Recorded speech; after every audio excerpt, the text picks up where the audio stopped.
Message de Monseigneur Philippe Christori en ce vendredi 12 mai 2023. Sainte Marie, Reine du Ciel. Avec ce nouveau message, nous méditons sur le 5e mystère glorieux, le couronnement de la Vierge Marie au ciel. Le fruit de ce mystère est la persévérance finale et la confiance en Marie. Comme pour son Assomption, les évangiles ne disent rien de la vie nouvelle de Marie auprès de Dieu. Pourtant, nous aimons la nommer reine en tant que mère de Jésus, le roi des rois.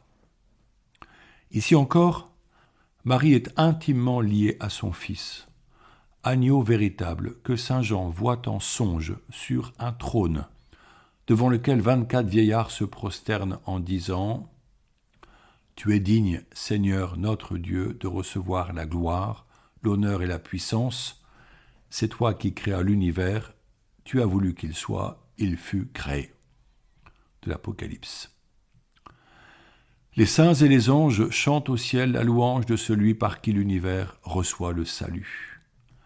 Nous-mêmes, nous reprenons ce chant avant la consécration eucharistique.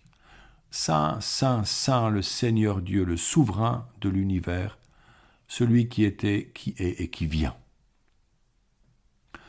Ainsi tous les saints et les saintes partagent sa royauté, au ciel comme dans l'Église, ici-bas, bénéficiant par avance de sa protection qui nous garde du mal. En effet, si nous prenons la main de la Vierge Marie de manière spirituelle et au quotidien, elle nous évite bien des tracas et des péchés. La royauté de Marie, à l'instar de celle de son Fils Jésus, est au service de l'humanité. Marie a servi son Fils Jésus durant sa vie cachée, elle continue à le faire vis-à-vis de son corps, qui est l'Église. La spiritualité mariale, dorénavant si développée, vise à soutenir notre attachement à la Mère de Dieu. Ce jour particulier, alors que je rédige ces lignes, est celui de la fête des apôtres Philippe et Jacques. Or, nous nommons aussi la Vierge Marie, reine des apôtres. Ces saints avaient-ils la même conscience que nous quant à la place éminente de Marie pour la vie de l'Église ? Nous pensons que leur relation avec elle était différente, tout en imaginant que l'ayant bien connue et côtoyée, ils ont goûté la joie de la voir auprès d'eux comme une mère attentive et inspirante. Au sein de l'Église naissante, elle fut pour tout disciple le premier témoin de la juste attitude chrétienne consistant en la sequela Christi, c'est-à-dire la marche à la suite de Jésus-Christ. Peut-être leur rappelait-elle la figure de cette mère, de cette fils qui, sous la terrible persécution du roi Antiochos, les encourage à rester fermes dans la foi de leur père, même sous la torture cruelle des bourreaux, en vue de recevoir comme trésor la vie éternelle, dans 2 Maccabées 7. Au 7e d'entre eux, le plus jeune, le seul à être encore vivant, elle lui dit au creux de l'oreille « Mon fils, aie pitié de moi, je t'ai porté 9 mois dans mon sein, je t'ai allaité pendant 3 ans, je t'ai nourri et élevé jusqu'à l'âge où tu es parvenu, j'ai pris soin de toi. Je t'en conjure, mon enfant, regarde le ciel et la terre avec tout ce qu'ils contiennent. Sache que Dieu a fait tout cela de rien, et que la race des hommes est née de la même manière. Ne crains pas ce bourreau, montre-toi digne de tes frères et accepte la mort, afin que je te retrouve avec eux au jour de la miséricorde. » Fin de citation. Lui aussi sera exécuté, trouvant dans son martyre la gloire éternelle. Comme la plupart des apôtres, saint Philippe est martyr. Il est exécuté à Hiérapolis, décapité ou crucifié.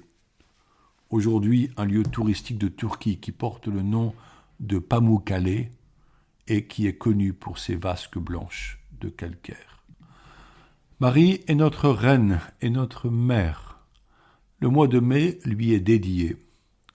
Continuons à prendre le chapelet et à lui offrir ce collier de roses aux intentions que nous portons et surtout en méditant les mystères du rosaire que nous connaissons mieux maintenant. J'encourage les néophytes et ceux qui les accompagnent à être instruits de cette belle prière. Dans nos paroisses, allons dans nos églises, organisons des groupes de chapelets, prions au pied de Marie afin que les visiteurs qui apprécient y trouver le recueillement soient touchés par notre dévotion. Une église habitée par la prière devient un lieu où l'on ressent une présence aimante et bienfaisante. Mes amis, les chrétiens doivent se mettre en marche. Notre société a besoin d'un peuple de saints qui intercède pour ceux et celles qui ne croient pas en Dieu et sont perdus. Puis-je vous demander cela au nom de Jésus avec insistance? Pour continuer ce message, je souhaite vous donner quelques nouvelles du pèlerinage merveilleux qui s'est déroulé du 25 avril au 2 mai à Montréal et à Québec, avec une délégation d'Eure-et-Loir à l'occasion des 400 ans de la naissance de Saint François de Laval, né à Montigny-sur-Avre. Nous sommes arrivés après le dégel, dans un climat clément. Les Québécois se sont montrés fort accueillants, surtout au sein de l'Église catholique que nous avons découverte en plusieurs occasions. Ce sont des chrétiens joyeux et simples. On s'y sent immédiatement chez soi. À Montréal, nous fûmes tous marqués par le frère André, grand missionnaire auprès des enfants scolarisés et leurs parents, qu'il accueillait toujours, lui qui mit toute sa confiance en l'époux de la Vierge, Saint Joseph. Un très grand sanctuaire est dédié à Saint Joseph. Il est le signe de l'enthousiasme et de la foi des fidèles qui y viennent nombreux. À Québec, ce furent les figures des saints fondateurs de ce grand pays qui nous touchèrent. Les premiers jésuites. Saint François de Laval, comme premier évêque d'un territoire allant du Nord-Canada au Rio Grande. La bienheureuse Marie-Catherine de Saint-Augustin, qui s'employa au service des malades jusqu'à son décès à 36 ans. Sainte Marie de l'Incarnation, fondatrice des Sœurs Ursulines en Nouvelle-France, qui éduquait les jeunes filles.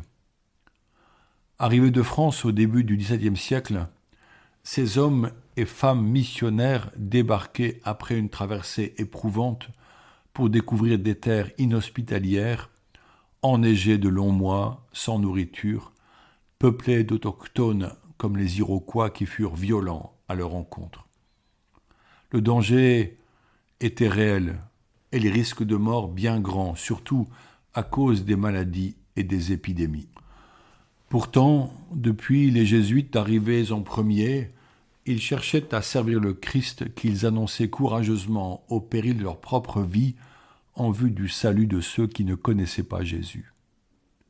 La grande tribu des Hurons fut marquée par les soins et l'éducation apportés par ces belles âmes. Peu à peu furent construits hôpitaux et écoles. Saint François de Laval créa le séminaire, maison de vie communautaire pour accueillir les prêtres qui s'y ressourçaient auprès de leurs confrères, avant de repartir en mission dans ces contrées si inhospitalières. Des vocations sacerdotales allaient bientôt surgir localement. Beaucoup de femmes religieuses françaises vinrent agrandir et soutenir les couvents, les écoles et les hôpitaux de plus en plus nombreux. Le pays les reconnaît comme leurs fondateurs. Aujourd'hui, ce n'est plus le cas. L'absence de vocation consacrée est cruelle et la société promeut une laïcité qui s'affirme comme un athéisme militant, excluant toute manifestation du christianisme dans les écoles et l'espace public. L'Église catholique a en propriété les bâtiments des couvents et les églises paroissiales et doit les entretenir tous, ce qui n'est pas à la hauteur des forces vives puisque la pratique dominicale s'est affaiblie. Un quart des églises est affecté à un usage profane et beaucoup d'édifices religieux sont vendus ou détruits.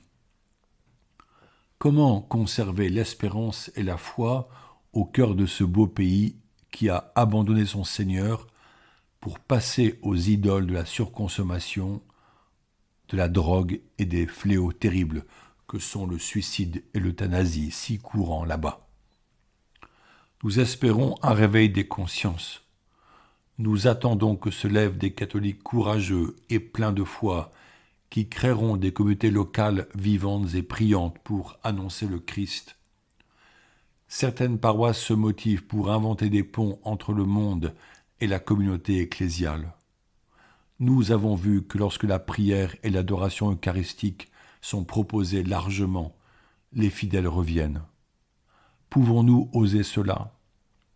Je joins à ce message un témoignage québécois, un chant marial composé par mon frère et ami, le père Martin Lagacé, de la paroisse Saint-Thomas d'Aquin qui nous a si bien accueillis.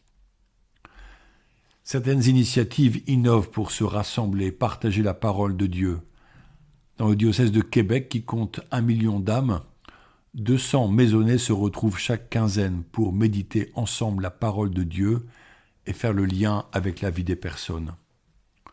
L'Écriture sainte est une parole vivante par laquelle chacun se laisse déplacer, voire transformer par elle. Ces fraternités sont appelées au Québec des maisonnées. Ici, en Eure-et-Loire, certaines paroisses les proposent surtout en avant et en carême. Avant la Covid, des offres ont été faites aussi au niveau diocésain. Pourrait-on mieux développer ce concept de fraternité qui pourrait être dénommé foyer de feu ? Le foyer fait référence à la maison chaleureuse qui ouvre sa porte aux voisins, et le feu est le signe de la puissance d'amour de l'Esprit Saint. Ici encore, osons. Pour conclure, je vous propose une belle prière à Notre-Dame du Cap, haut lieu spirituel canadien. Prions. Ô douce Mère et puissante Reine, humblement prosternés à vos pieds, nous vous offrons les hommages de notre respect et de notre affection. Le regard tourné vers votre béni sanctuaire, objet évident de vos prédilections, nous nous adressons à vous avec une confiance toute filiale, assurés d'obtenir cette faveur que nous vous demandons. Ici, chacun peut donner ses intentions.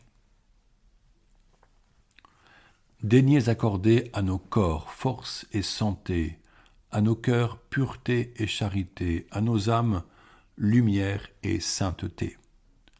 Nous le savons, votre cœur est plein de miséricorde et de tendresse. Bénissez-nous donc, ô bonne Mère, guérissez nos malades, soulagez nos défunts. Protégez nos familles, bénissez notre pèlerinage, bénissez notre Église, bénissez notre cher pays. Notre-Dame du Cap, Reine du Très Saint Rosaire, faites que nous vous aimions de plus en plus ici-bas, pour vous aimer éternellement au ciel avec votre divin Fils Jésus. Amen. Bonne journée.